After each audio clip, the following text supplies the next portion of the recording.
Lasing ka na naman, Ador! Sigaw ni Linda habang kaluskos ang pinggan at basong nagkakalansingan sa sahig. Hindi mo ba ako pwedeng tigilan kahit minsan, Linda? Gusto ko lang magpahinga. Sigaw ni Ador sabay hampas sa lamesa na halos mahulog ang ulam. Napalundag ang batang si Isha, 10 taong gulang, nakaupo sa bangkito sa kusina. Napasapo pa siya sa tenga. Tumigil na po kayo! Mahina ang bulong, wari ni Isha ay ayaw niyang marinig ang sarili. Pahinga? Pahinga raw! Singhal ni Linda, pulang-pula ang mata. Magdamag kang nasa tindahan ng alak. Hindi mo ba naisip ang anak mo? Wala kang utang na loob. Kung hindi dahil sa akin, wala kayong makakain dito. Balik ni Ador sabay tulak sa tansan at basyo na kumalat sa lapag. Tumayo si Isha, nangangatog ang tuhod. Nay, tay, pabulong na sambit ni Isha. Pero nalunod ang boses niya sa sigawan. Lumayas ka riyan, bata. Huwag kang makialam. Otomatikong tugon ni Ador, hindi man lang tumingin. Kumalabog ang pinto nang buksan ni Isha. Mabilis siyang tumakbo palabas. Nilampasan ang maliit na bakuran na may lata at mga sirang tsinelas. Umalingasaw ang amoy ng basang lupa at pinatuyong damo habang hinahabol siya ng huni ng kuliglig. Tumigil lang siya sa lilim ng lumang puno ng mangga sa dulo ng bukirin. Paborito niya yung taguan. Doon niya isinandal ang likod sa puno at humagulgol. Sobrang sama ng loob niya. Uy, bakit ka umiiyak? Tanong ng isang boses sa itaas. Napalingon si Isha. Sa isang matabang sanga ng mangga, may batang babae na nakaupo. Si Grace, kasing edad niya, nakabestidang puti, maayos ang tirintas, may bitbit na supot ng candy. Pasensya na, ismid ni Isha habang pinupunasan ng luha. Dito lang ako, ayokong umuwi. Bakit naman? Tanong ni Grace sabay taluan mula sa sanga at naupo sa tabi niya. Palaging nag-aaway si na mama at papa. Minsan nung sasakitan pa. Paliwanag ni Isha, mabagal ang bawat salita. Parang pinipis silang dibdib. Tumango si Grace sa kabahagyang ngumiti. Hindi masaya, kundi yung tipong nakakaunawa. Ako si Grace, magaang sambit nito. Pareho pala tayo. Ah, paano? Nagtatakang tugon ni Isha. Ang pangalan ko ay Isha. Palagi rin nagbabangayan sina mama at papa. Wika ni Grace nakatanaw sa malayo. Hindi dahil sa alak, dahil sa ibang tao. May ibang babae raw si papa. Nabura ang ngiti ni Grace at agad itong napalitan ng lungkot. Napatigil si Isha. Hindi niya inasahang sa maayos na itsura ni Grace ay may bubog at basag din sa loob. Teka, namumukhaan na kita. Ikaw yung bagong lipat sa school namin, di ba? Hirit ni Isha. Oo, ako nga yun. Balik ni Grace. Kumusta ang school? Di ba malaki yung bahay nyo? Ayos lang naman ang school. Oo, malaki yung bahay pero hindi laging masaya ang malaki ang bahay. Tugon ni Grace sabay abot ng candy. Kain ka, pampatamis kahit papano. Tinanggap ni Isha ang candy. Unti-unting humupa ang hikbi. Salamat, mahina niyang sabi. Dito ka tumatakbo kapag ganyan? Tanong ni Grace. Dito, tahimik. Tugon ni Isha. Dito ako nagpapahinga at humihinga. Pwede ba dito na rin ako huminga kapag meron din gulo sa amin? Hiling ni Grace, parang pabulong. Wari ni Grace ay takot na mawala ng bagong kaibigan. Pwedeng-pwede, sagot ni Isha at sa unang pagkakataon ngayong araw, bahagyang kumalma ang puso niya. Mula noon, hindi na halos mapaghiwalay sina Isha at Grace. Sa bukirin sila naglalaro tuwing hapon. Minsan, nagtatampisaw sa sapa na malamig kahit tanghali. Minsan naman, nakahiga sa banig sa ilalim ng mangga habang binibilang ang mga dumadaang uwak. Paglaki ko, gusto kong maging guro, sabi ni Isha. Minsan habang pinapatok ang kamay sa tiyan para maramdaman ang pag-angat ng hininga. Gusto kong magturo at gabayan ang mga bata sa buhay nila. Ako naman, paglaki ko, gusto kong bumuo ng pamilya na hindi nag-aaway. Tugon ni Grace. Yung maayos, yung simpleng buhay lang, yung walang sigawan. Simple lang. Natatawang tanong ni Isha. Napatango naman ang kausap niya. Mas mahirap buuin ang katahimikan kaysa mag-ipon ng pera. Sagot ni Grace na parang galing pa sa matandang tao na marami ng karanasan sa buhay. Sa mga merienda, si Grace ang madalas magbayad. Bibili sila ng puto, kutsinta at suman kay Aling Minda sa kanto. Libre ko to, sabi ni Grace sabay abot ng barya. Ayoko nang palaging libre, kontra ni Isha. Kapag may pera ako nang taya. Madalas tumambay sina Isha at Grace sa bukirin na siyang naging tahanan ng mga lihim at pangarap nilang dalawa. Isang dapit hapon, nakaupo sila sa sanga, nakalaylay ang paa. Pwede bang mangako ka? Tanong ni Grace. Ano yon? Sagot ni Isha, nakatingala sa langit. Na kahit anong mangyari, hindi tayo mag-iiwanan. Sambit ni Grace, wari may takot na sa susunod na araw ay magkakaroon ng pagbabago. Ipinapangako ko yon, tugon ni Isha sabay abot ng maliit na piraso ng pulang sinulid na ginawang tali sa pulso. Heto, tali ng pangako. Ngumiti si Grace. Salamat. Itinali niya rin ang isa sa pulso ni Isha. Twin bracelets, masayang sabi ni Grace. At doon nila sinelyuhan ang kasunduan na kahit bata pa sila ay alam nilang dadalhin nila ito hanggang sa pagtanda. Subalit mabilis lumipas ang panahon. Dumating ang araw na kinatatakutan ni Isha. Nag-impake si Grace, may maleta, nakaayos ang buhok, nakasuot ng sapatos na bago. Bakit kailangan mong sumama kay tita? Tanong ni Isha, paos ang boses. Maghihiwalay na sina mama at papa, paliwanag ni Grace. Sa Maynila ako titira, doon ako mag-aaral. Paano ko? Halos bumulwak ang dibdib ni Isha sa bigat. Lumapit si Grace at niyakap si Isha ng mahigpit. Hanapin kita. Kapag malaki na tayo, magkikita ulit tayo. Paniniguro ni Grace, bagaman nanginginig ang tono. Siguraduhin mo yan, giit ni Isha. Huwag kang tatalikod sa iyong pagkatao. Oo naman, hindi ako manloloko. Wika ni Grace sabay tingin sa pulseras na nakatali sa kanilang mga pulso. Kita mo to? Hindi ko to aalisin. Dumating ang kotse, tumunog ang busina, huling yakap, huling ngiti, huling kaway. At naiwan si Isha sa alikabok ng paalis na sasakyan. Hawak-hawak ang pulseras na pulang sinulid at ang pangakong kailanman ay hindi niya binitiwan. Lumipas ang mga taon, nagsikap si Isha. Nagsuot siya ng lumang uniforme, naglakad tuwing umaga papuntang paaralan. Nagbenta ng yema minsan para may baon. Naging tahimik si Ador sa kalaunan, napagod na daw sa alak, sabi ng mga kapitbahay, ngunit naiwang magaspang ang alaala. Si Linda naman ay kumapit sa maliit na tindahan, nagbawas ng pag-aaway at natutong tumahimik kapag may bagyo sa loob. At sa gitna ng mga ito ay tumubo ang pangarap ni Isha, ang maging isang guro.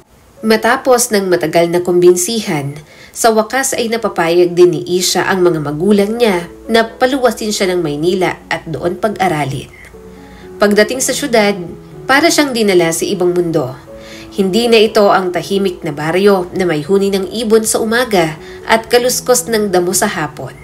Sa halip, sinalubong siya ng busina ng jeep, sikip ng eskinita, amoy ng fried chicken sa kanto at liwanag ng mga ilaw na parang hindi natutulog. Dito niya unang natutunan ang maglakad ng mabilis, mag-ingat sa bag at makipagsiksikan sa LRT na parang malaking gulo tuwing rush hour. Hindi naging madali ang buhay sa Maynila. Nagtrabaho siya bilang working student, minsan service crew, minsan tutor ng mga batang nahihirapan sa aralin, bawat kaway ng tray at bawat sulat sa pisara. Iniisip niyang hakbang yon papalapit sa kanyang pangarap. Kahit pagod, hindi siya bumitaw.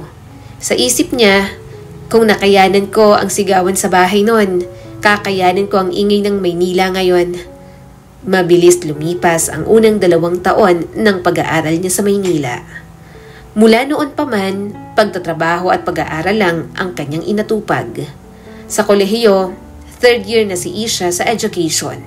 Nag-aaral siya sa library halos gabi-gabi dahil tahimik at malamig doon, at doon na nga rin nagsimula ang kasunod na kabanata ng kanyang buhay.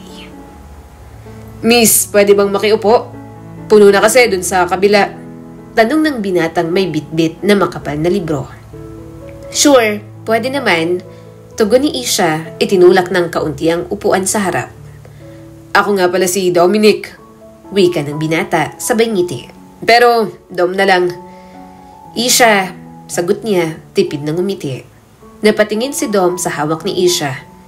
Educational psych, mahirap yan Oo, dito nga din ako nahihirapan. Pag-amin ni Isha. Pero, kakayanin. Hindi ko linya yan, sabi ni Dom, tinapik ang sariling libro. Business major ako. Gusto kong maging banker. Banker? Tanong ni Isha. Bakit naman? Gusto kong patunayan na kaya kong umahon sa kahirapan.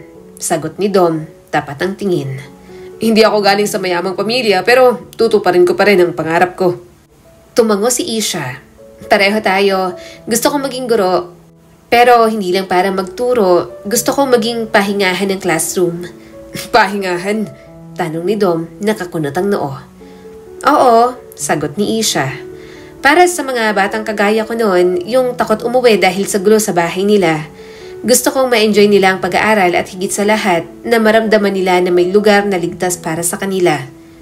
Ang bigat naman nun. Namamanghang sagot ni Dom. Pero ang ganda ng plano mo. Mula roon, nagsimula ang maliliit na usapan nila.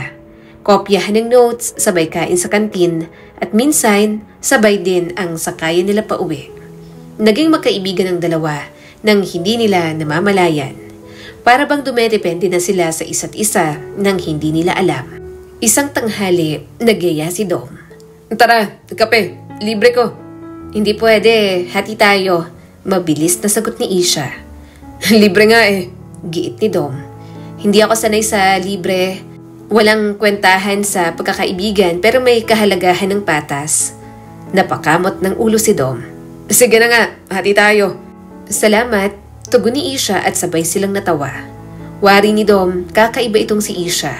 Matapang pero mabait, maingat pero marunong umiti.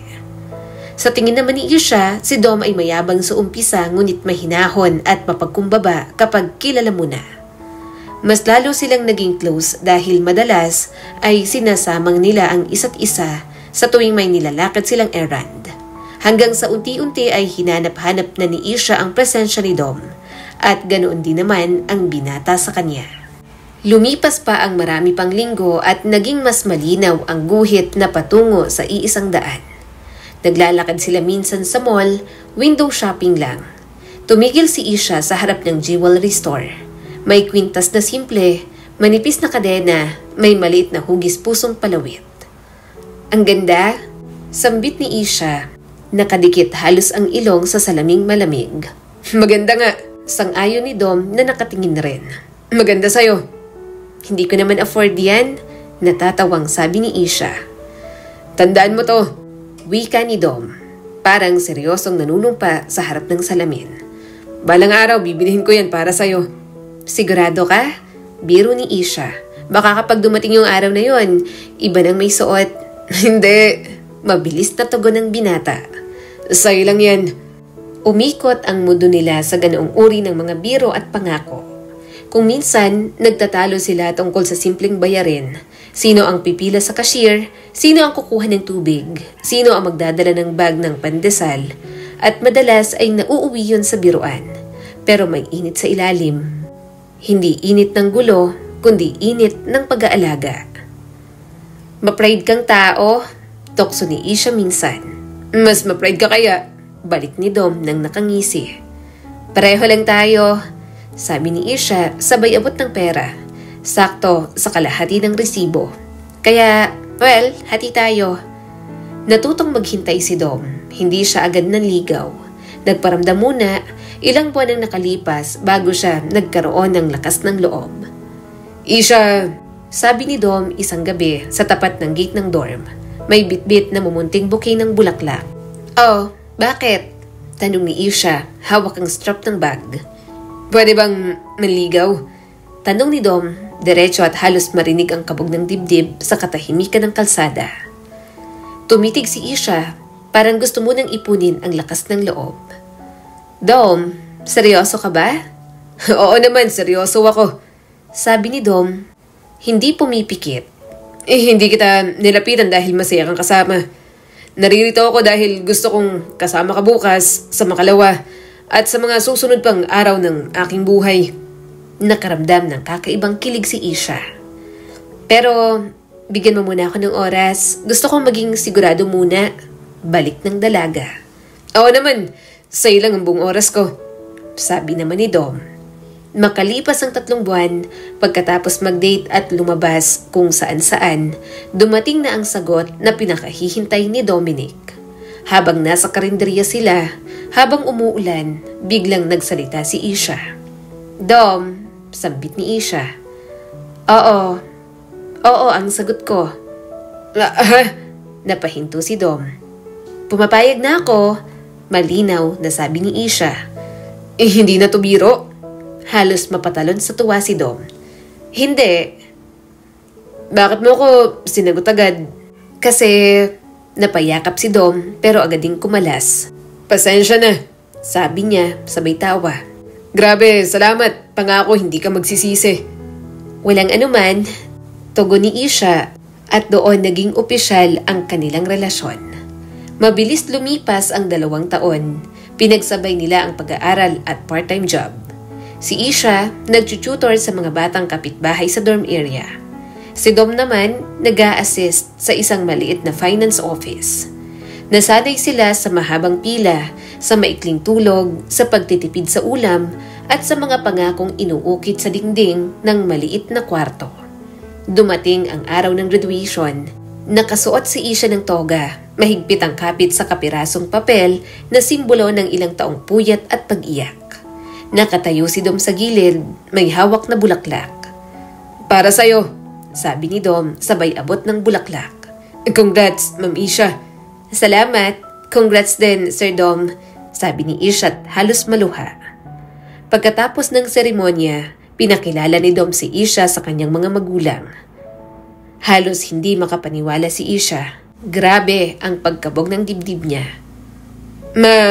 Pa, sabi ni Dom, may halong kaba. Siya si Isha. Siya yung kinikwento ko sa inyo. Ngumiti ang nanay ni Dom at inabot ang kanyang kamay. Maganda ka at mukhang mabait.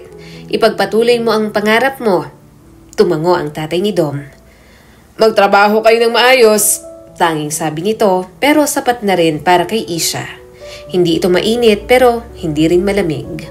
Todo pasalamat si Isha sa mga magulang ni Dom. Nagkwentuhan pa sila bago dumiretso sa isang restaurant para kumain. Kinagabihan, habang naglalakad sila pa uwi, ay biglang nagsalita si Dom.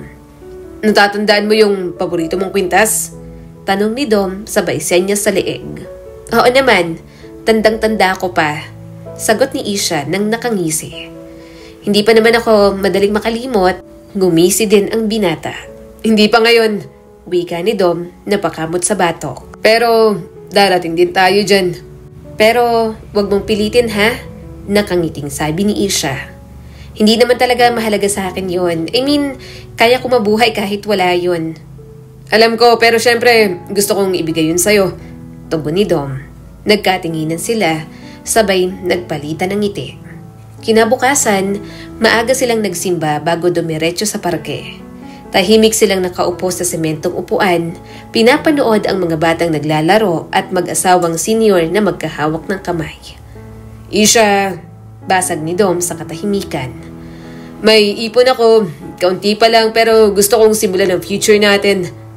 Anong ibig mong sabihin? Tanong ni Isha, may kutob na. Hindi pa ngayon, sagot ni Dom, nakangiti pero kabado. Pero gusto kong malaman mo, seryoso ako. Balik tayo sa jewelry store kapag okay na ang lahat. Tahimik si Isha, pinagmamasdan ang mga dahong sumasayaw sa hangin. Wari niya ay may kakaibang gaan sa dibdib. Nagtagpo ang mga palad nila sa ibabaw ng malamig na semento. Simple, pero totoo. Noong gabing yon, umuwi si Isha sa inuupahang maliit na kwarto. Binuksan niya ang kartong kahon ng lumang gamit at nandoon ang punit na panyo. Ilang liham na hindi na ipadala at sa sulok, isang litrato nila ni Grace sa punong mangga. Nakatawa, may pulang sinulid sa pulso. "Kumusta ka na, Grace?" Bulong niya. "Kailan kaya kita makikita ulit? Ang dami kong kwento sa'yo." Tahimik lang ang naging sagot ng gabi. Isinuksok niya muli ang litrato, isinara ang kahon at huminga ng malalim. Kinabukasan, dumaan siya sa jewelry store. Sandali lang siyang sumilip, hindi para umasa sa palawit, kundi para alalahanin ang pangako ni Dom at ang pangakong mas nauna pa roon sa ilalim ng punong mangga. Sa salamin, nakita niya ang sarili. Simple, pagod, pero may ningning ang mata. Sa loob, kumikislap ang kwintas na matagal niyang tinititigan. Ngumiti muna siya bago siya naglakad papalayo, habang bitbit ang mga pangarap. At sa bawat hakbang, wari ni Isha, papunta siya sa buhay na siya mismo ang pumili. Malayong malayo sa nakaraang puno ng sigawan, bagkos sa tibok ng sariling puso. Maagang gumising si Isha. Maingay ang kalsada sa labas, pero mas malakas ang tibok ng puso niya. Unang araw niya bilang teacher aide sa isang private school. Nagsuot siya ng simpleng blouse, slacks at bitbit ang lumang bag na regalo pa ng Mama Linda niya. Kayang-kaya, bulong niya sa salamin. Sa paaralan, sinalubong siya ng amoy chalk at malinis na sahig. Ipinakilala siya ng head teacher bilang tutor sa remedial class.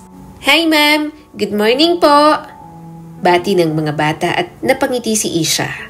Nang may batang umiyak, lumuhod siya at sinabing, "Nandito si ma'am, mamaya sabay tayong mag-aantay sa mama mo, okay?" Kumalma naman ang bata. Maya-maya'y dumating ang text ni Dom. "Break nyo, nasa tapat ako." Sa gate, kumaway siya, may dalang lugaw at 2 kutsara.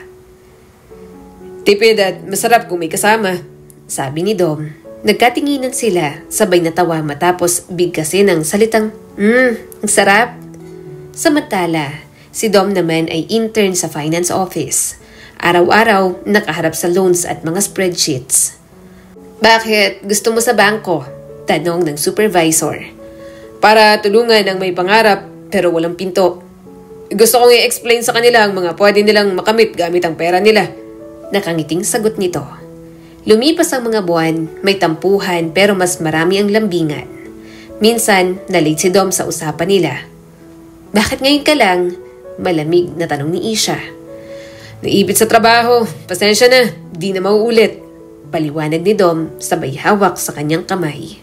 "Nag-text ka man lang sana." Sagot ni Isha, unti-unting kumalma. May gabing si Isha naman ang nagtatagal sa school dahil may batang hindi sinundo, kaya't pinakain niya ng biskwit habang hinihintay ang magulang. "Pwede mo namang iwan sa guard," wika ni Dom nang magkita sila. "Pwede," tugon ni Isha. "Pero naalala ko kasi yung sarili ko dati. Naiiwan din ako noon." Napayuko si Dom. "Pasensya, hindi ko agad naintindihan." Hinaplos ni Isha ang braso ng binata. "Kaya nga tayo magka-partner para magkasabay matuto." Isang linggo, umuwi sila sa probinsya para dalawin si Mama Linda. Tahimik ang bahay, si Ador ay abala sa pag-aayos ng lumang bisikleta sa likod. "Anak," bungad ni Linda sabay yakap kay Isha. "Buti at nakabisita ka." "Ma, si Dom," pakilala ni Isha. "Magandang araw po," magalang na bati ng binata. Habang kumakain, tinanong ni Linda ang kanyang boyfriend.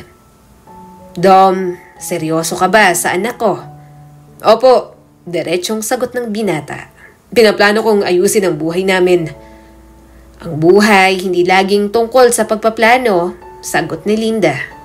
"Pero mabuti ang may direksyon." Nilapitan niyang anak. "Masaya ka ba?" "Opo ma," tapat na sagot ni Isha. "Masayang masaya po ako." Sa bakuran, lumapit si Ador kay Isha. "Pasensya ka na sa akin nun anak. Hindi ko na mababawi pero sinusubukan kong ayusin. Hindi na ako umiinom ng alak." "Salamat pa," sagot ni Isha, may kirot pero may kapayapaan. Tahimik na nanonood si Dom mula sa pinto. Nagkatinginan sila ni Ador at parehong tumango. Bago umalis, dumaan si Isha sa punong mangga. Grace, bulong niya. Sana masaya ka kung nasan ka man. Sana magkita tayo sa Maynila. Pagbalik sa Maynila, naging mas tutok si Dom sa trabaho. Kumuha siya ng dagdag na shift kapag may umaatras na kasamahan. Nag-request si Isha ng maliit na mini library corner sa classroom, kahon ng libro, lumang comics at ilang crayons. Para saan yan? Tanong ng head teacher. Para sa mga batang tahimik, sagot ni Isha. May lugar silang puntahan kapag mabigat ang pakiramdam nila.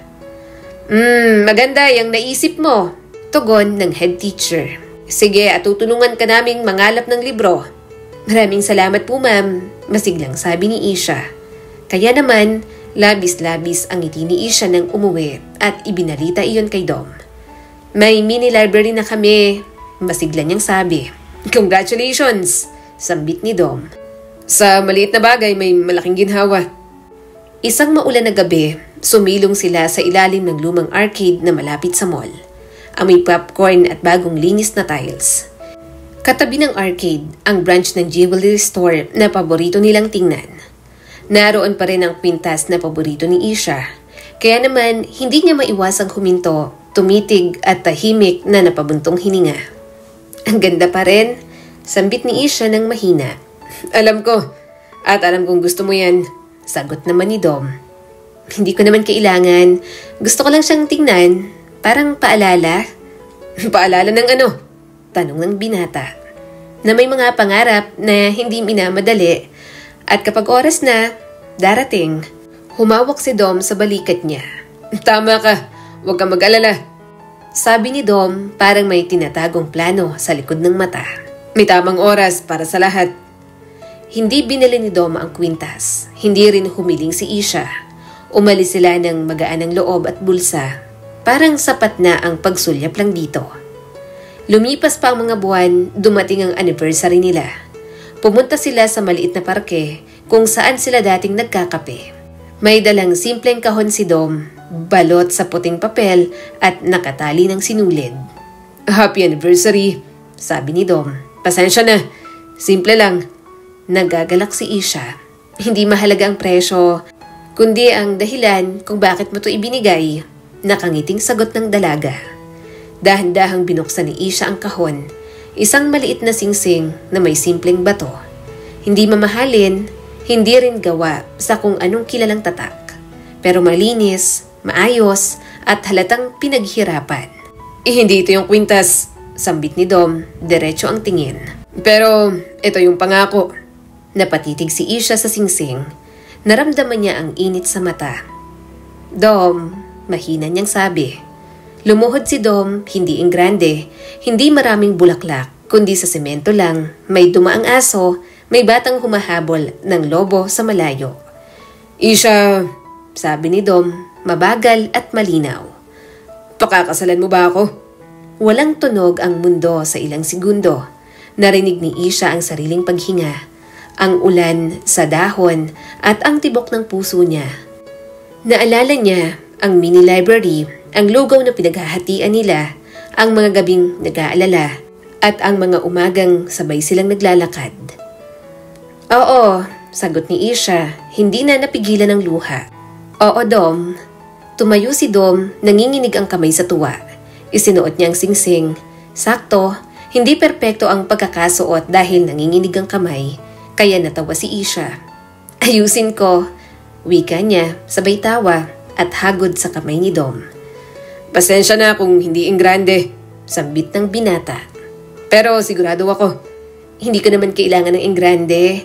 Kailangan ko ng totoo at sobrang saya ko ngayon. Nagyakapan sila. Sa gilid, may mga pumapalakpak na hindi nila kilala.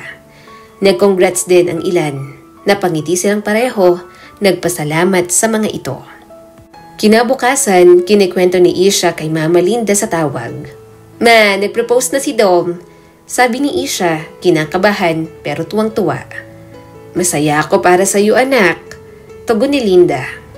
Pero anak, tandaan mo, hindi kasal ang dulo. Trabaho ang kasunod. Kapag may problema, mag-usap kayo, huwag magsigawan. Ayan ang natutunan ko. Opo ma, sagot ni Isha. Pangako ko po yan. Samantala, si Dom naman ay kinausap din ang mga magulang niya. Pa, ma, sabi ni Dom sa hapag, magpapakasal na po kami ni Isha. Kung sigurado ka, suportado kita. Wika ng tatay ni Dom. Basta mag-ipon at huwag mangutang para lang may magarbong handaan. Opo, naiintindihan ko ho, sagot ni Dominic nang nakangiti. Dalhin mo siya dito sa bahay sa mga susunod na araw. Magsalo-salo naman tayo, sabi naman ng nanay nito. Opo ma, maraming salamat, tugon pa ni Dom. Ang mga sumunod na mga araw ay puno ng simpleng paghahanda. Naglista sila ng dapat asikasuhin. Maliit na venue, simpleng damit, kaunting bisita. Nagbabudget sila sa notebook ni Dominic. Naglakad sila sa mall para tingnan ang mga presyo ng damit. Nadaanan nilang muli ang jewelry store. Napahinto si Isha, tiningnan ng kwintas. Kumikislap ito sa ilaw, ngumiti siya sabay tingin kay Dom, pero wala siyang sinabi. May titingnan lang ako saglit, paalam ni Dominic, tila umiwas ng tingin. Sige, hihintayin na lang kita dun sa bookstore, wika ni Isha. Habang naglalakad si Isha palayo, tumingin si Dom at bumalik sa kwintas. Tinansya niya ang presyo. Inilagay niya ang kamay sa bulsa, kinalkula ang ipon, pero hindi pa sapat.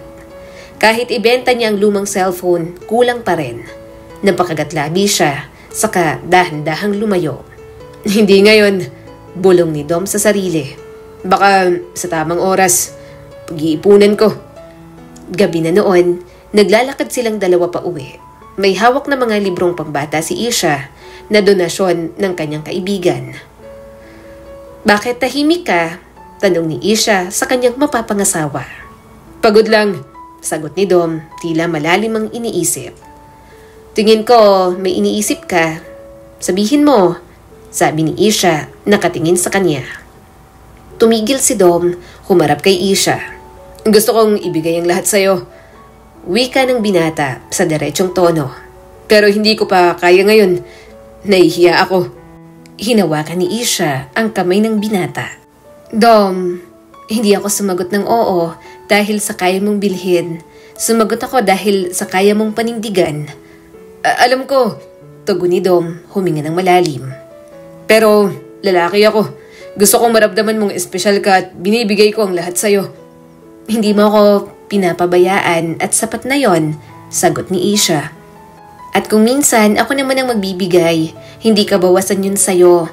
Partnership ang gusto ko at hindi naman serbisyo. Napapikit si Dom, parang nabunutan ng tinik. Salamat! Ikaw ang lakas ko sa oras na mahina ako. At ikaw naman ang pahinga ko, nakangiting sagot ni Isha. Nagpatuloy sila sa paglalakad habang magkahawak ng kamay. Umihip ang hangin, naging presko ang paligid. Nakangiti at magaan ang sandali, parang sinasabayan sila ng gabi. Dumating ang araw na nagbigay ng recognition ang paaralan kay Isha. Pinuri siya dahil sa mini library at dahil sa dumaraming bata na mas gustong pumasok sa klase. Nakatanggap siya ng maliit na gift certificate. Congrats ma'am, bati ng head teacher. Ipagpatuloy mo yan. Salamat po, tugon ni Isha. Kinagabihan, isinama niya si Dom sa mall. Inabot niya ang GC.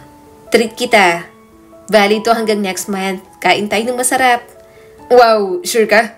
Tara! Nasasabik na sabi ni Dom. Sa kalagitnaan ng paghahanda para sa kasal, binisita nilang muli si Mama Linda. Nagsuot si Isha ng simpleng bestida. Nagsaing si Linda ng kanin at nagluto ng ginataang gulay. Ma, simple lang ang kasal, paliwanag ni Isha. Pero gusto naming puno ng totoong tao. Kaya mas prefer namin ng intimate wedding. Tsaka isa pa ring factor, mas makakatipid sa budget. Tama yon, sagot ni Linda.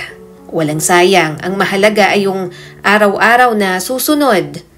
Pa, hindi ka naman mawawala dun, di ba? Tanong ni Isha kay Ador, maingat ang boses. Oo naman anak, pupunta ako. Hindi ako iinom, mag-aayos ako. Salamat, wika ni Isha. Sobrang saya ko po. Si Dom ay tumulong mag-ayos ng lumang kortina sa sala. Pinunasan niya ang bintana, napatingin si Linda sa kanya at tipid ng umiti. Mabuti kang bata. Alam kong iingatan mo ang puso ng anak ko. Opo, makakaasa po kayo, Mama Linda. Sagot ni Dom ng magalang. Bago sila umalis, tumigil si Isha sa ilalim ng punong mangga. Pinikit niya ang mata. Grace, bulong ni Isha. Magpapakasal na ako. Ikaw ba? Kumusta ka na? Nagbuka siya ng mata, ngumiti at sumunod kay Dom sa tricycle. Hindi niya alam, sa malapit na panahon, may tatawid na anino mula sa alaala patungo sa kasalukuyan. Pero sa gabing yon, payapa lang ang lahat. Madaling araw na, pagod na sina Dom at Isha pero hindi sila makatulog. Bumili sila ng tig-isang ice candy sa tindahan. Buko, sagot ni Isha nang tanungin ng flavor. Mangga, sagot ni Dom. Para tayong mga bata, bulong ni Isha. Masayang simple, lalo na kung kasama kita. Tugon naman ng kanyang mapapangasawa. Matapos ang katahimikan, bumulong si Dom. Kapag kaya ko na, bibili tayo ng bahay. May malaking bintana at halaman sa pinto. Ikaw ang pipili ng halaman. Nakakakilig, sagot ni Isha. Pero hindi libre ang kilig. Babayaran ko ng ipon at disiplina. Ganon din ang gagawin ko, sagot ni Isha. Sa mga sumunod na araw, isiningit ni Dom ang pag-aayos ng civil papers at pag-follow up sa community hall. Si Isha naman ay naghanap ng mananahi para sa simpleng damit pangkasal. Nagtulungan sila ng mga kaibigan niya. May nag-alok ng sound system, may nagbigay ng bulaklak mula sa backyard. May nag-alok ng gitara para sa simpleng tugtugan. Hindi bongga pero buhay na buhay, sambit ni Isha isang gabi habang tinitingnan ang listahan. Hindi ang grande pero ang mahalaga, totoong tao ang lahat ng nandoon, tugon ni Dom. Nagkatinginan sila, pareho nilang alam, hindi kailangan ng magarang tagpo para maging masaya ang simula. Kailangan lang ng dalawang pusong handang magpakatotoo at magtrabaho araw-araw para sa isa't isa. Sa dulo ng gabing yon, bago sila nagpaalamanan, tumingin si Isha sa langit. Walang bituin, makulimlim, ngunit sa loob niya may liwanag. Malapit na akong ikasal, Grace, bulong ni Isha sa hangin. Ako na ang pipili ng tahimik na bahay.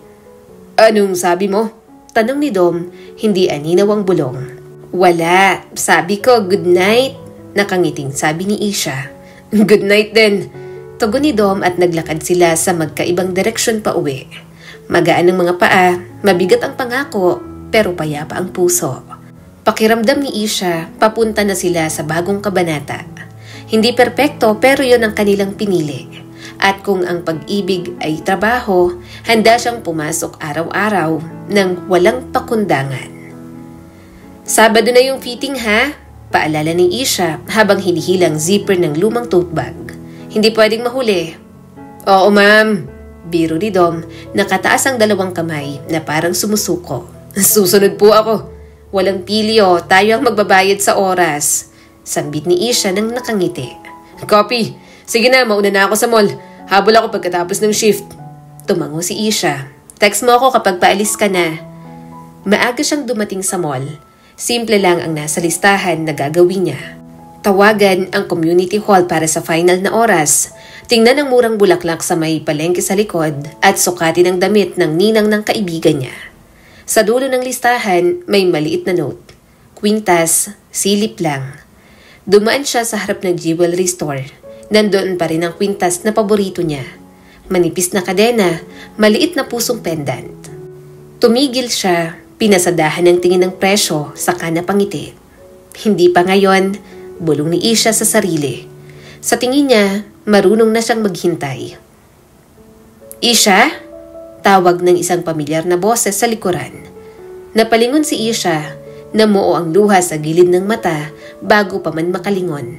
Naalala pa niya ang boses kahit may nagbago. Grace? Halos pasigaw na sabi ni Isha. Nagliwanag ang mata sa bayakap. Ikaw nga! Grabe! Ikaw na rin yan? Halakhak ni Grace, mahigpit ang yakapan. Hindi ako makapaniwala. Ilang taon na rin yon? Maraming taon na. Sagot ni Isha, hindi maitago ang tuwa. Kumusta ka? Saan ka nakatira? Teka, ang ganda mo. Oy, ikaw din. Biro ni Grace, tinitigan siya mula ulo hanggang paa.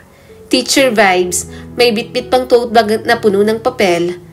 Totoo, tawa ni Isha. Nagti-teacher aid ako, malapit na ring ikasal. Ha? Ikakasal ka na? Masiglang sabi ni Grace. Kanino?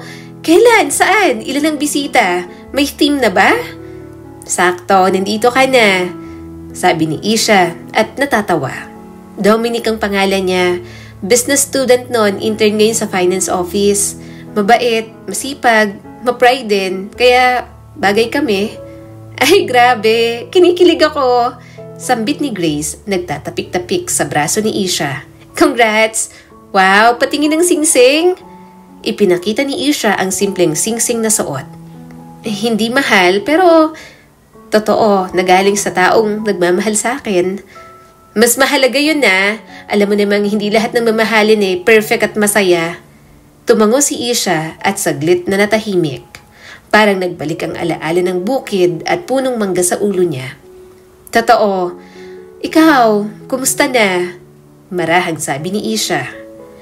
Kung hindi kita nakita or kung hindi mo ako tinawag, hindi kita maaalala or baka hindi kita mamukhaan. Ganda-ganda mo.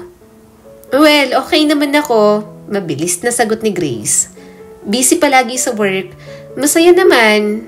Ayun lang. Tsaka alam mo, actually kanina pa kita nakita. Kanina pa kitang tinititigan. Kasi parang namumukhaan kita pero hindi talaga ako sigurado. Nagbakasakali lang ako. Tinawag kita at yun, lumingon ka. Pero maiba ako, Grace. Sa ganda mong yan. Ikaw, may asawa ka na ba? Meron. Matagal na rin. Mabilis at magaan ang tono ni Grace. Parang simpleng detalye lang. Talaga? Tuwang sigaw ni Isha. Grabe, ang saya nun. Lumabas tayong 4 minsan. Oo naman, sagot ni Grace nang nakangiti. Kwento mo muna lahat. Paano kayo nagkakilala ni Dominic? At doon bumulwak ang kwento ni Isha. Ang library, ang lugaw na hati sila. Ang mini library sa classroom, ang budget notebook, ang proposal sa parke. Nakikinig lang si Grace, nakangiti, at minsan napapailing sa tuwa. Teka, sabi ni Grace sabay tingin sa relo. Pwede ba kitang samahan sa fitting? May mata akong marunong pumuna. Well, pwede naman. Pero susunod din si Dom dito. Sabi niya hahabol siya. Well, perfect. Gusto ko makilala yung lalaking pinili mo. Wika ni Grace. Matapos ang sandaling kwentuhan, lumapit sila sa salamin ng jewelry store. Tumingin silang sabay sa kwintas. Ayan yon, sabit ni Isha. Itinuro ang pusong may palawit. Paborito kayang tingnan? Tamang-tama sa'yo, ani Grace. Pero hindi naman din kailangan para sumaya. Sakto, pareho tayo ng linya, sagot ni Isha. Hay, pareho tayo palagi. Biro ni Grace, sabay tulak sa balikat. Parang balik eskwela lang ang lambingan. Kaya kita best friend sabi ni Isha. Nag-vibrate ang cellphone niya. On the way na si Dom, 20 minutes daw. Paparating na siya. Tara, kape muna tayo sa tabi. Abot tenga ang ngiti na sabi ni Isha. Sa maliit na cafe sa mall, umorder sila ng tig-isang brewed coffee. Nagpatuloy ang kwentuhan kung paanong nag-adjust si Isha sa Maynila, kung paanong tila mas mabilis ang araw dito kaysa probinsya, kung paanong natuto siyang mag-ipon at maghintay. Si Grace ay nagbahagi ng kaunti na may trabaho siyang may kinalaman sa sales, na maingay ang opisina, na minsan kailangan ding ngumiti kahit pagod. Pero kayang-kaya naman, sabi ni Grace. Basta may kaibigang gaya mo. Ako rin, kakayanin ko at ang saya-saya ko. Kahit nawalan tayo ng pulang tali, nandito pa rin yung tali sa loob, sabi pa ni Isha. Uy, ang lalim mo, pero gets ko yon, biro ni Grace. Papasok ni Dom sa cafe, hinanap sila. Kumaway si Isha. Dom! Tawag niya dito. Dito kami! Lumingon si Dom, ngumiti at lumapit. Sorry, traffic. Sambit ni Dom, sabay halik sa noo ni Isha. Hi! Dom, siya si Grace. Best friend ko sa probinsya. Pakilala ni Isha, masigla ang boses. Grace, si Dominic, fiancé ko. Nice to meet you, sabi ni Dom sabay abot ng kamay. Matagal ko nang naririnig ang pangalang Grace. Uy, sana maganda ang mga narinig mo. Natatawang sagot nito. Nakipagkamay din. Congrats pala sa inyo. Salamat, tugon ni Dom. Ang saya kasi nandito ka ngayon. Saktong-sakto. Kailangan ni Isha ng kaibigang magaling pumuna sa gown. Ayan, sakto. Ako talaga yon. May mata akong malupit pero mabait ang puso. Sagot ni Grace sabay kindat kay Isha. Nagkatinginan silang dalawa at nagtawanan. Natural ang bagsak ng usapan na para bang matagal na silang magkakakilala. Pinag-usapan nila ang maraming bagay tulad ng petsa, simpleng handa, at kung paano titipirin ang gastos nang hindi tinitipid ang saya. Well, kung gusto nyo, tutulungan ko kayo ng simpleng decor, alok ni Grace. Marami akong kakilalang pwedeng mahiraman ng puting kortina at fairy lights. Libre na. Sigurado ka? Nagulat na tanong ni Isha. Oo naman, para sa best friend ko. Wala nang tanong-tanong, sagot ni Grace. Salamat, sambit ni Dom. Malaking tulong yan. Nagpalitan sila ng number. Message mo ako kahit anong kailangan. Kasama mo ako rito. Palagit palagi. Bilin pa ni Grace. Dumating na nga ang araw ng kasal. Maagang nagising si Isha. Huminga siya ng malalim. Kaya ko to. Bulong ni Isha sa salamin. Wari ni Isha ay kinakausap ang batang tumatakbo noon sa bukirin. Tahimik na araw ito. Pumasok si Mama Linda sa kwarto. Anak, ang ganda mo. Sambit nito, nangingilid ang luha sa mga mata. Ma, salamat sa lahat. Nakangiting sagot ni Isha, sabay yakap sa ina. Walang anuman, iba na ang laban mo ngayon, pero kaya mo yan. Dumating si Grace, nakaayos ang buhok, may dalang maliit na pouch. Bestie, sambit nito. Mahigpit ang yakap. Eto hairpin, simple lang. Salamat, sagot ni Isha, nagpipigil ng luha. Tigil mo na yan, ayokong masira ang makeup mo, pabirong sabi ni Grace. Sa community hall, simple ang lahat pero maganda. Puting kortina, ilang fairy lights, bulaklak na hindi sobra. Nandoon ang mga magulang ni Dom, tahimik ang ama, masayang nagkikwento ang ina. Si Ador ay nakabarong, halatang kinakabahan sa unang suot na ganito matapos ang mahabang panahon pero maamo ang mukha. Hindi nagtagal, tumunog ang simpleng tugtugin mula sa gitara ng kaibigan. Pumasok si Isha, hawak ang bouquet. Tumayo si Dom, tila hindi makahinga. Ang ganda mo, sambit ni Dom nang magtagpo ang mata nila. Salamat, sagot ni Isha, nanginginig ang labi sa tuwa. Maikli at malinaw ang vows. Pinipili kita at pipiliin kita araw-araw, sabi ni Isha. Kapag may hirap, kakausapin kita. Kapag may gulo, pipiliin kong tumahimik muna kaysa sumigaw. Pinipili kita, tugon ni Dom. Hindi ko ipinapangako ang perpektong araw pero ipapangako ko na ako ang kasama mo sa lahat sa araw-araw. Palakpakan ng lahat. Yakapan, simpleng halik. May iilang umiyak, may iilang pumalakpak ng malakas. Si Grace ay nasa tabi ni Isha. Hawak ang bouquet, nakatingin lang sa kanila. Congratulations, sabi ni Grace sabay yakap sa kanya. I'm so proud of you. Salamat, sagot niya at naluluha pa. Welcome sa magulo at masayang mundo. Biro naman ni Grace kay Dom. Alagaan mo siya. Oo naman, alagaan ko. Buong pusong sagot ni Dominic. Nag-photo op sila sa isang kuha, nakatayo si Dom sa gitna. Si Isha sa kaliwa, si Grace sa kanan. Tawanan, biruan. May sandaling nahagip ng kamera ang tingin ni Grace at Dom. Parang nagtagal ng kapirasong segundo, pero agad ding nawala. Hindi yon napansin ni Isha, abala siya sa pag-aayos ng laylayan ng gown. Sa handaan, may pansit, pritong manok, lumpia at 2 tray ng puto. May isang mesa ng soft drinks at tubig. May maliit na bata sa gilid na naglalaro ng lobo. Pag-uwi, pagod sila pero masaya. Nag-aayos sila ng natirang pagkain para ipamigay sa ilang kapitbahay. Napahiga si Isha sa kama. Hawak ang kamay ni Dom. Asawa ko, sambit ni Isha. Parang sinusubukan ang bigat ng salita. Asawa ko, ulit ni Dom nang nakangiti. Lumipas ang mga buwan, naging maayos naman ang daloy ng kanilang pagsasama. Bumuo rin sila ng routine. Maagang gumigising si Isha para magluto at gumawa ng baon. Si Dom naman ay abala sa trabaho. Pero mas marami naman ang lambingan. Isang hapon, nagbel ang pinto. Binuksan ni Isha. "Grace!" Sigaw niya, tuwang-tuwa. "Pasok!" "Napadaan lang." Sabi ni Grace, may dalang maliit na cake at isang palayok na may halaman. "Housewarming para sa inyo." "Salamat!" Tugon ni Isha, niyakap si Grace. Sakto, pauwi na si Dom. Pumasok si Dom, pawisan at may dalang folder.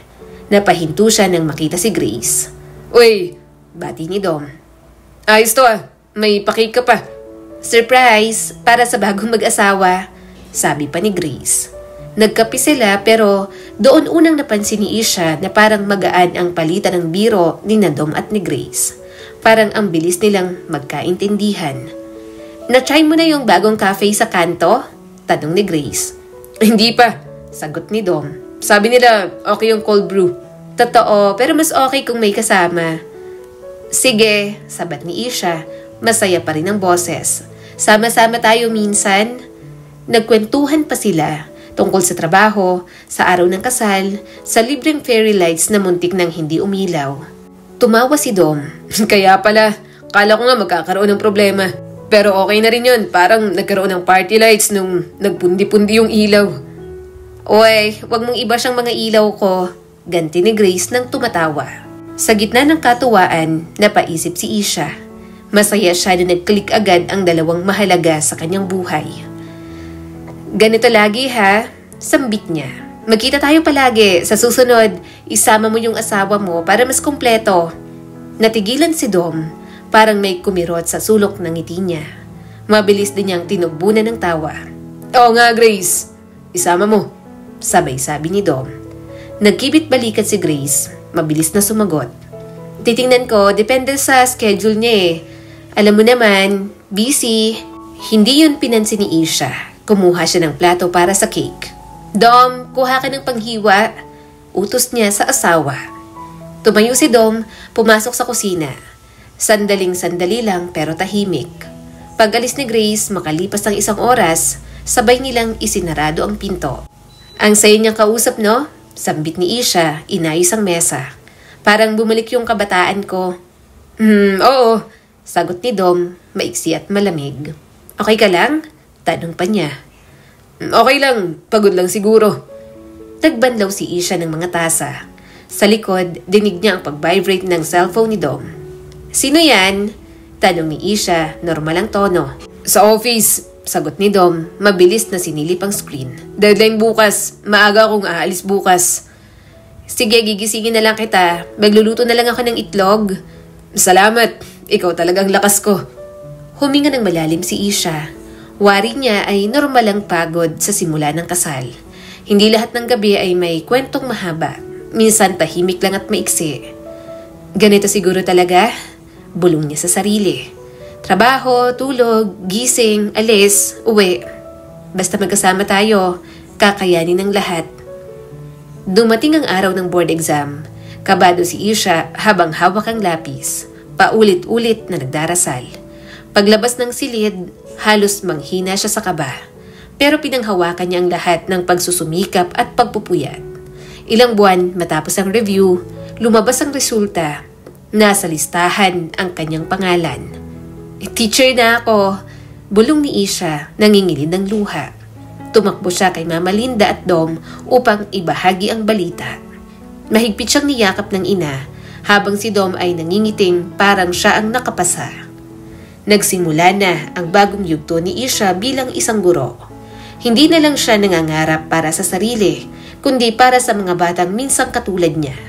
Takot, nag-iisa, pero may pag-asang mabigyan ng tahanan sa loob ng isang silid-aralan. Nang mga sumunod na araw, naging mas busy si Dom. Maraming bagong kliyente, may dagdag na papel. Si Isha naman, magaan pa rin ang loob. Pinuno niya ng librong pambata ang mini library sa classroom. Teacher na siya ngayon sa school na dati katuwang lang siya ng mga guro. Nagdala siya ng punla mula sa palayok na binigay ni Grace at inilagay sa may bintana. Masaya dito, sambit ni Isha sa mga bata. Pag-uwi, may ilang gabing tahimik si Dom. Nakatitig sa kisame pagkatapos ng hapunan. Kumusta?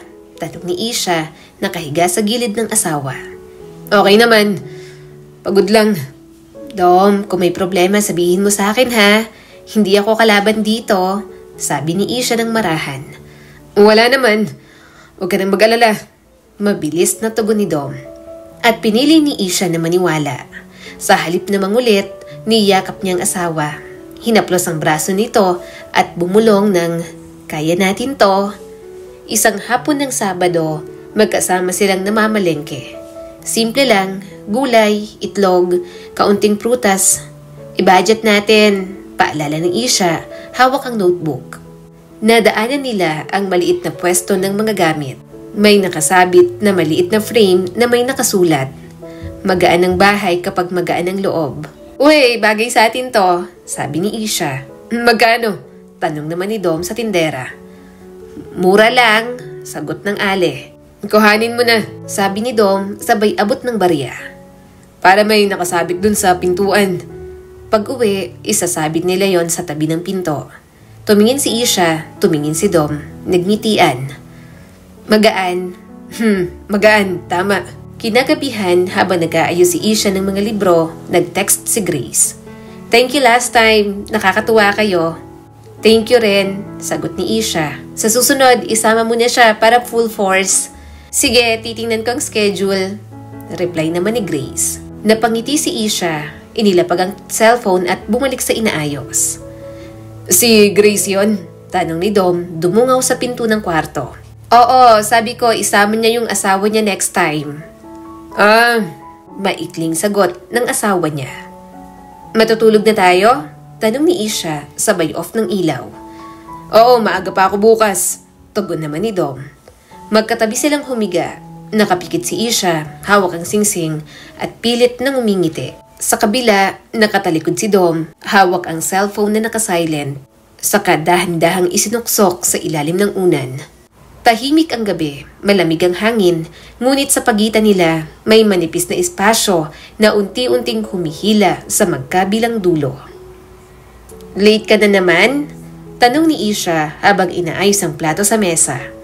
"Nag-init ako ng sabaw, baka lumamig na." "May overtime," sagot ni Dom sabay iwas ng tingin. "May deadline kasi." "Okay," sambit ni Isha, pinilit ang ngiti. "Kain ka muna." Tahimik ang hapunan, 2 kutsara ng kanin, kaunting ulam, maikling usapan tungkol sa pamasahe at oras ng pasok kinabukasan. Pagkatapos kumain, umupo si Dom sa sala, nakatitig sa cellphone. Umupo si Isha sa tabi niya, dahan-dahang umakbay. "Pagod ka?" tanong ni Isha. "Medyo," sagot ni Dom, hindi inaalis ang mata sa screen. "Matutulog na ako pagkatapos nito." Tumango si Isha. Sa tingin niya, normal lang ang ganitong gabi. Pero sa loob, may maliit na kirot na hindi niya maipaliwanag. Parang sipon na ayaw umalis. Lumipas ang mga araw na ganoon. Minsan, maayos si Dom, masaya magkwento. Minsan naman ay parang malayo ang iniisip. Nahuhuli yun ni Isha, kaya tinatanong niya ito. "May problema ba?"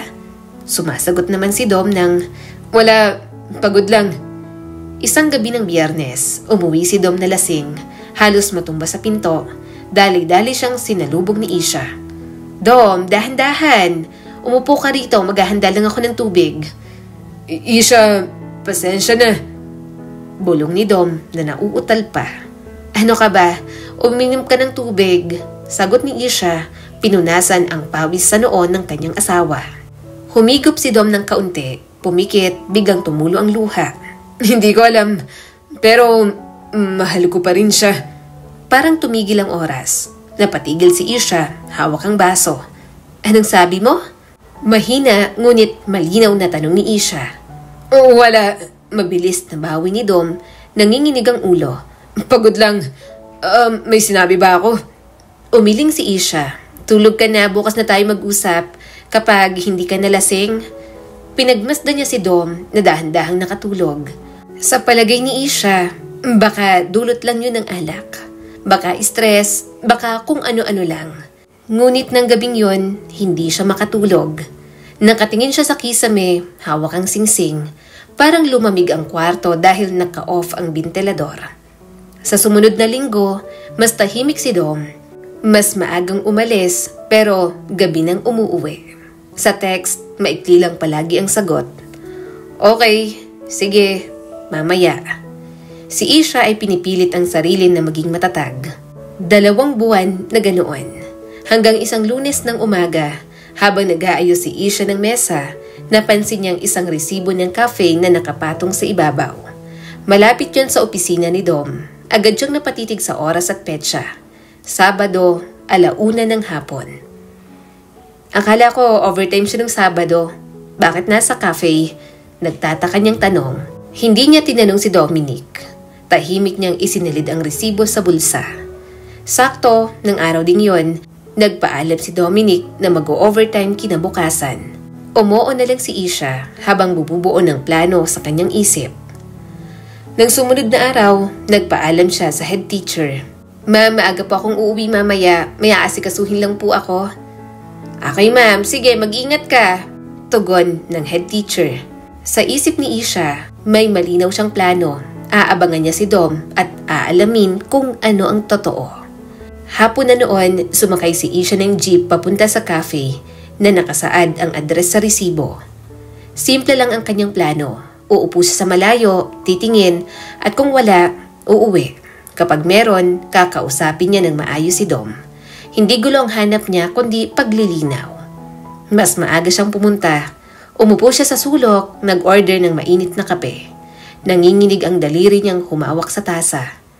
Sa tingin ni Isha, hindi niya kailangan maging detective, pero kailangan niyang malaman ng totoo. Makalipas ang 20 minuto, pumasok si Dom, maayos ang polo, may dalang maliit na paper bag. Umupo siya sa mesa, malapit sa may bintana. Sinilip ni Isha ang relo, 3:00. Humigop siya ng kape, pinakalmang sarili. Mga ilang sandali pa, pumasok ang isang babae. Sa unang hakbang pa lang, parang may sumampal na sa puso niya. Si Grace. Nandito ka na, masayang sabi ni Dom, hindi man malakas pero malinaw kay Isha. Traffic pero nakarating din, abot tengang sabi ni Grace. Magkaharap silang umupo, halik sa labi ang bati. Mabilis lang, parang sanay na sanay. Nalaglag ang kamay ni Isha sa ibabaw ng mesa. Umalon ang laman ng tasa. Parang nilamukos ang puso niya. Si Grace? Bulong ni Isha sa sarili. Halos walang lumabas na boses. Sobrang lungkot niya. Kumusta? Tanong ni Dom. Masigla ito. Okay naman. Ikaw, kumusta? Masaya ngayon. Nandito ka na. Sagot ni Dom. Sabay labas ng maliit na kahon mula sa paper bag. Eto, para sa'yo. Bunga yan ang pag-overtime ko. Ano to? Nakangiting tanong ni Grace. Binuksan ni Dom ang kahon. Kwintas, manipis na kadena, may maliit na pusong pendant. Ang parehong kwintas na matagal nang gustong-gusto ni Isha sa jewelry store. Dom, bulong ni Grace. Halatang tuwang-tuwa.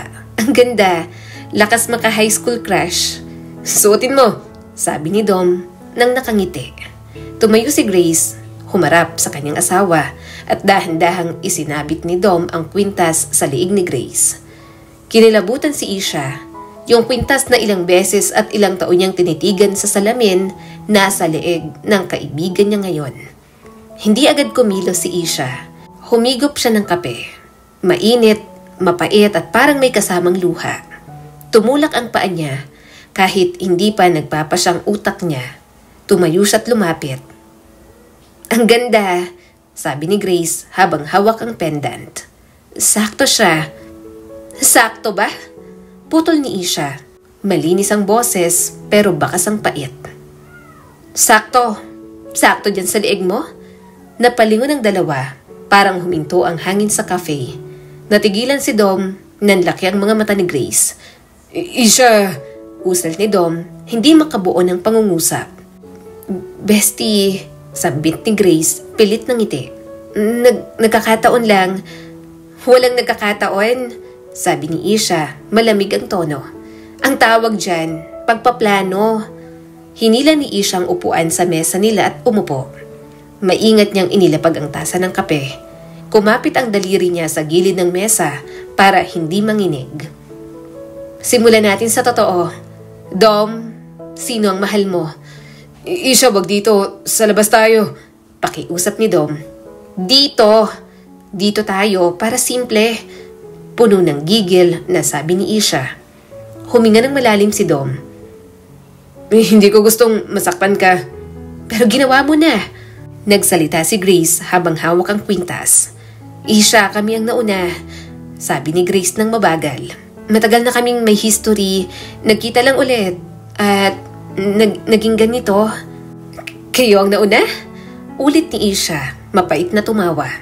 Impacta ka pala eh. Ahas. Ako ang pinili sa altar, Grace. Ako ang pinakasalan. Di ba maid of honor pa kita? Wala ka palang respeto sa akin at sa sarili mo. Namula si Grace. Pero mahal ko siya. Hindi ba't may asawa ka na rin? Mariing tanong ni Isha. Ilang beses mong sinabi sa akin. O kasinungalingan lang din yon. Umiling si Grace ng mabilis. Oo, hindi totoo yon. Ayokong aminin nun at natatakot ako. Natatakot ka kaya ka nagsinungaling? At ngayon hindi ka natakot. Kinuha mo ng asawa ko. Nagtangkang magsalita si Dom. Isha, hindi mo naiintindihan. Hindi ko naiintindihan? Pasigaw na sabi ni Isha at hindi na napigilan ng inis. Pakisuot mo ulit sa kanya yung kwintas habang nakatitig ako. Isha, tama na. Mag-uusap tayo. Nagmamakaawang sabi ni Dom. Ngayon nga tayo nag-uusap. Ang bilis niyong magkaintindihan, ang bilis niyong maghalikan, ang bilis niyong magbigayan ng kwintas. Matagal ko itong pinag-isipan, Isha. Sabi ni Dom, biglang tumaas ang boses. Matagal ko nang sinusubukang ayusin ang nararamdaman ko. Ayoko sanang masaktan ka. Pero pinili mong saktan ako ng tahimik. Putol ni Isha. Pinili mong pagtakpan, pinili mong magtago, pinili mo siya. Sana hindi na lang natin tinuloy ang kasal. Umagos ang luha ni Isha kahit pinipilit niyang pigilin. Kinuha niyang tasa ng kape, tumayo at isinaboy ang laman nun sa mga taksil. Kumalat ang mainit na kape, natapunan si Dom at si Grace. Napatayo sila at napasigaw ng, Aray!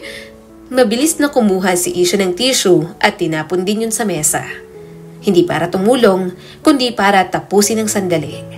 Hindi niya hinayaan ang sarili na magpakita ng kahit anong awa. Para sa lahat ng gabi na umiiyak ako, para sa lahat ng oras na nagsisinungaling kayo, ang kakapal ng mukha niyo? Nanginginig na sabi ni Isha. Isha, please, sabi ni Grace, hawak ang dibdib kung saan naroon ang kwintas. Buntis ako. Lalong nagalit si Isha. Napahawak siya sa bibig. Napatigil kahit papaano. Anong sinabi mo? Buntis ako. Ulit ni Grace, umiiyak na. Hayaan mo na kami, Isha. Kawawa ang bata. Napalayo si Isha, parang biglang lumayo ang sahig. Kawawang bata. At ako, ano ako sa inyo? Tumingin si Dom kay Isha. Hindi ko to plinano. Pero pinili mo. At pinili mong lokohin ako. Umusog si Grace, pilit lumalapit.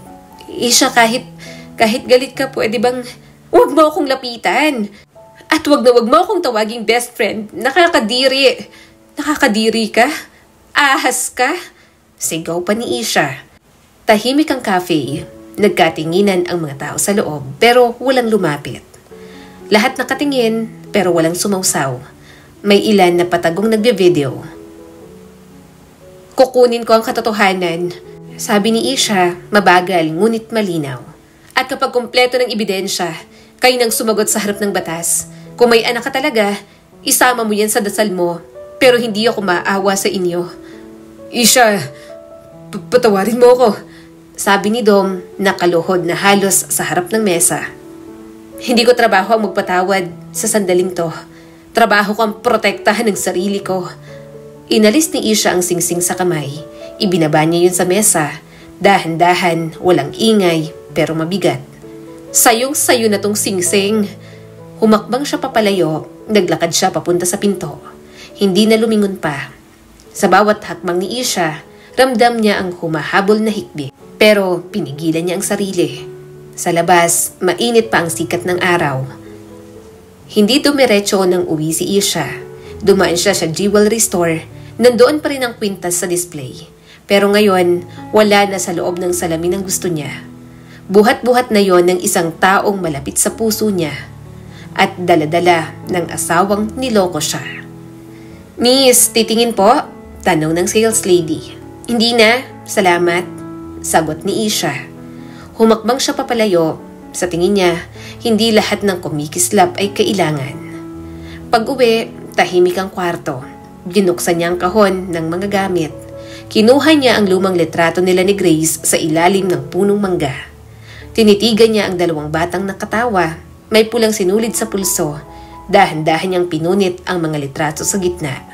Tapos pinunit pa ulit hanggang maliit na piraso. Ipinagpag niya yon sa basurahan. Tumunog ang cellphone. Si Dom, incoming call. Hindi niya sinagot. Tumunog ulit. Si Grace naman ang tumatawag. Hindi niya rin sinagot. Nag-vibrate ang cellphone ng sunod-sunod. "Pag-usap tayo. Pakinggan mo muna ako. Please." Binuksan niyang notebook. Sumulat siya ng mga hakbang na gagawin niya para magantihan ang dalawa.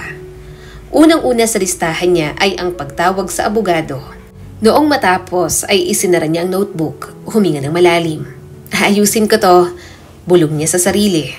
"Hindi para sa kanila kundi para sa akin." Maulang gabi, umuwi si Dom, kumatok sa pinto. "Isha, pagbuksan mo ako. Mag-usap naman tayo." Binuksan niya ang pinto, pero hindi niya pinapasok si Dom. Nakatayo siya sa may bungad, malamig ang mata. "Buntis daw ang kabit mo. Totoo?" Hindi agad nakasagot si Dom. Hindi ko pa alam. Kakausapin ko pa." "Hindi mo alam? Pero kaya mo bumili ng kwintas?" "Isha, nagkamali ako. Ayoko mawala ka." Pakiusap ni Dom. "Nauna kang mang-iwan kahit magkatabi tayo sa kama. Matagal mo na akong iniwan." "Anong kailangan mong gawin? Anong gusto mong gawin ko para mapatawad mo ako? Sabihin mo." Lumuluhang sabi ni Dom. "Wala. Wala akong kailangan. Wala kang kailangang gawin. Tapos na tayo. Hindi ako mananatiling biktima ninyo." Nanahimik si Dom. Umuulan pa rin. Nakayuko siya, hawak ang pinto, pero hindi makapasok. "Umalis ka na sa buhay ko," sabi ni Isha. "Babalik ako bukas," sambit naman ni Dom. "Hindi pa rin kita papapasukin. Pero pangako ko sa sarili ko, hindi ko hahayaang masira ang buhay ko dahil sa kasinungalingan ninyo." Dahan-dahan niyang isinara ang pinto. Sa labas, narinig niya ang yabag ni Dom papalayo. Sa loob, narinig niya ang sariling hininga. Malalim, mabigat, pero hindi na siya mahina. Sa dilim, naupo si Isha sa sahig, umiyak, hindi maingay, hindi magulo, kundi tama lang. Pagkatapos, tumayo siya, nagpunas ng luha, naglagay ng malamig na tubig sa baso. Umupo sa mesa para tawagan ng mga kaibigan kung may kilala silang abogado. Bago matulog, tumingin siya sa salamin. "Isha, hindi mo kasalanan to." Sa pagitan ng katahimikan at ulan, inilagay ni Isha ang kamay sa dibdib. Ramdam niya ang tibok, maayos, tuloy-tuloy at hindi sumusuko. "Buhay pa ako kaya magpapatuloy ako." At sa gabing yon, hindi na siya ang batang tumatakbo sa bukirin para umiwas sa sigawan. Siya na ang babaeng pipili ng laban na tahimik pero matapang. Laban na may ebidensya, may saksi, may batas at higit sa lahat para sa kanyang sarili. Isang umaga, nakaupo si Isha sa maliit na mesa sa kwarto nila. Nakakalat ang mga papel, mga resibo, screenshots ng mga mensahe, at sulat kamay niyang nakalista ang mga petsa at oras. Hawak niya ang ballpen, mariin ang pagkakasulat ng salitang mga ebidensya.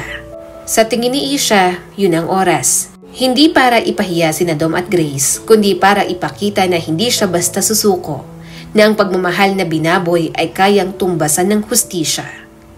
Isang gabi, dumating si Dom, may dalang bulaklak. "Isha, please, pag-usapan natin." "Dom, nagsimula na akong lumapit sa abogado. Maghahain ako ng kaso. Hindi ko hahayaang maging normal lang ang pagtataksil ninyo." "Mahal pa rin kita," nanginginig na sabi ni Dom. Mapait na natawa si Isha. "Kung mahal mo ako, hindi mo ako lolokohin, lalo na kasama ang best friend ko. Lumayas ka dito o ako ang aalis." Tahimik na sumunod si Dom. Naiwan si Isha sa pintuan, nanginginig pero matatag. Makalipas ang ilang buwan, naisampa na ang kaso. Sa korte, nakasuot si Isha ng simpleng blouse at itim na slacks. Nandoon sina Dom at Grace parehong nakayuko. "Handa ka na ba?" bulong ng abogado. "Handa na po." Unang tumestigo ang waiter mula sa cafe. Sumunod si Isha sa witness stand. Nang tanungin siya, huminga siya ng malalim. Ang ginawa nila hindi lang pagtataksil, parang pagtapos ng buhay na matagal kong binuo. Pero nandito ako dahil naniniwala ako na ang kasal at pagkakaibigan ay hindi laruan.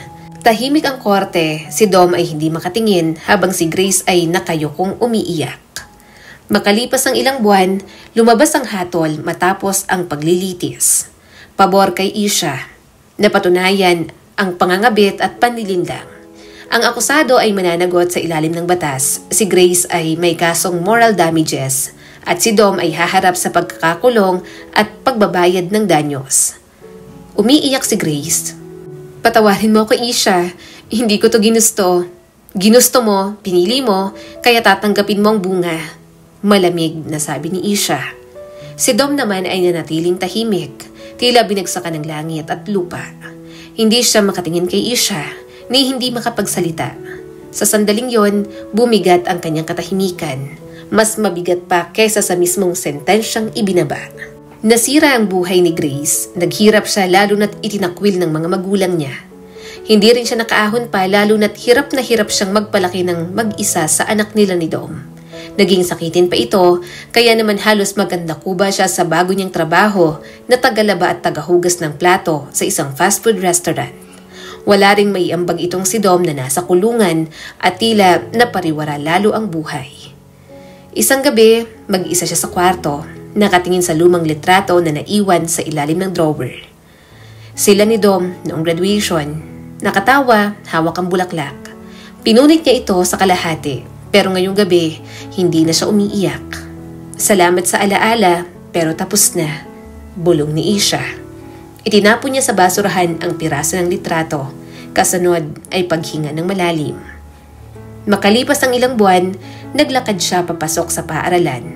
Ang araw ay maliwanag, may mga batang nagtatakbuhan sa daan, may nagtitinda ng pandesal at may amoy ng bagong kape mula sa karinderya. Huminto siya sandali, tumingala sa langit. "Tapos na ako sa bagyo," bulong ni Isha. "Ngayon ako na ang pipili ng tahimik kong langit." Masok siya sa paaralan. Nakasuot ng simpleng blouse, may dalang libro at may bagong lakas ng loob. Lumipas ang 2 taon mula nang matapos ang kaso laban kina Dom at Grace. Para kay Isha, hindi yon simpleng panahon ng paglipas, kundi mga buwan ng unti-unting paghilom. Naging mas abala siya sa pagtuturo, ang dating mini library corner ay mas lumaki. Ngayon ay may sariling silid na tinatawag ng mga bata na pahingahan ni Ma'am Isha.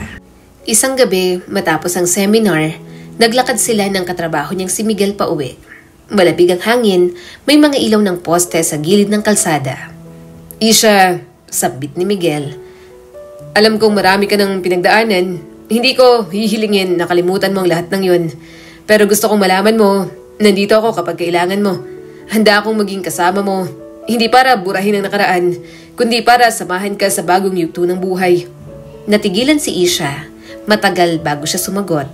Huminga siya ng malalim. "Hindi ako agad naniniwala sa mga salita, pero naniniwala ako sa gawa. At sa mga nakita kong ginagawa mo, nakikita ko naman na totoo ka." "Salamat sa tiwala," nakangiting sagot ni Miguel. Ngumiti rin si Isha at sa unang pagkakataon, matapos ang lahat ng sugat, naramdaman niyang may lugar pa rin sa puso niya para sa bagong pagmamahal. Hindi dahil kailangan niya ng kasama, kundi dahil karapat-dapat siya sa isang tamang tao. Kinabukasan, dumating siya sa paaralan. Sinalubong siya ng mga batang naglalaro, ng mga guro na ngumingiti, at mga librong nakahanay sa mini library. Huminto siya sandali, tumingala sa langit. "Salamat sa lahat ng sakit, sa lahat ng aral, at sa bagong simula." At sa mga sumunod na araw, nagpatuloy si Isha. Hindi bilang babaeng iniwan, hindi bilang kaibigang pinagtaksilan, kundi bilang guro, babae, at may pusong handa na muling magmahal. Para kay Isha, ang buhay ay hindi natatapos sa sugat. Minsan, doon palang nagsisimula ang tunay na lakas. Mula sa pinagdaanan ni Isha, Matututunan natin na ang tiwala at pagmamahal ay hindi dapat sirain, at ang tunay na lakas ay makikita sa kakayahang tumindig sa gitna ng sakit. Maaring masira ang puso ng isang tao, ngunit hindi kailanman dapat masira ang kanyang dignidad. Ang pagtataksil ay may kapalit, at ang katotohanan ay palaging lumalabas. Higit sa lahat, ipinapaalala ni Isha na may hustisya para sa mga marunong ipaglaban ng sarili at may bagong simula para sa mga pumipili ng pagbangon kaysa manatili sa pagkawasa. Muli, ako po si Skylar Guro at sana may bago na naman kayong natutunan sa kwento natin ngayon. Maraming salamat po.